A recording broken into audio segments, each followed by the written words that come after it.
السلام عليكم ورحمة الله وبركاته. الشما هركفوني أمني ورمو كان الدنيا كان الرتي أرقمتن بكمجر تانيتي نجيني كويس حاجة وجدتا ولا لوي كبد ديرا هنگت امراتي أكنا دقيفتن أبدي سن الرقبة يوتيوب channel كنا سبسكرايب لايك gochuu hin dagatina sinin jecha yoo sinittolee komentii barreessuun dagatina sinin jedha.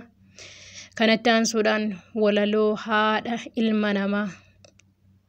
Ayyoo haadha ilma namaa deessee waa hundaa dandeessee yaa dandeettuu teennaa haadha goota deessee haadha mishaa deessee haadha badaa deessee galata haadha namaa ibsuuf hin diqqaataa galata haadha namaa ibsuuf hin diqqaataa nu waliin rakkattee ji'a 9 guutuu garatti nu baattee erga nu dhalannee nu wajjin cinqamtee ba'aa caalee dudarra baadhattee garan nu qabattee nu waliin daqqitee rakkoo meeqa gartee.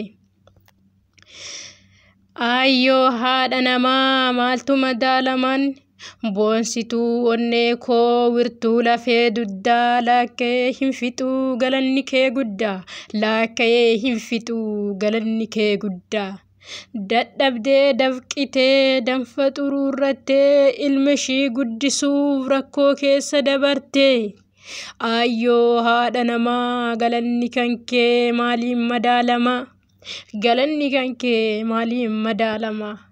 Warra haadha qabu umrii siif haa dheeressu warra haadha hin qabne jannataan si haa qananiisu. Haadha jechuun boonsituu waa hundaa laakkaheen dhumatu galanni kee guddaa.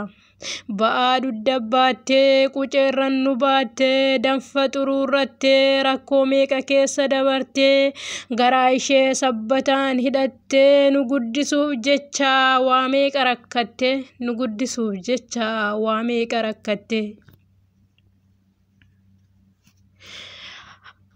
Ulfinna haadha namaa maaliin madaalama rabbitu olaansee sadarkaa isaanii.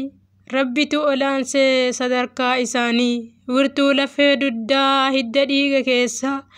Ayyoo haadha namaa maaliin si qixxeessa galanni kee guddaa maaliin mirkaneessa. Waan feetee osoo taanee haadha teenna qaalii galata isaanii deebisuun dandeenyu. Warri haadha qabdu sirri jabeeffadhu ka haadha hin qabnellee du'aayii godhii fi bira dhadhaabadhu yoomuun dagatini sirritti yaadadhu. Kunuunfadhaa jennaa hunda haadha keenya akka kunuunfannu hunda haadha keenya galata isaanii deebifnee dandeenya galata isaanii deebifnee dandeenya. Yaa Rabbi yaa Gooftaa umrii nuuf dheeressi haadha hunda keenya yoo ayyoon cinqamtu waa rakkoo dandeenya.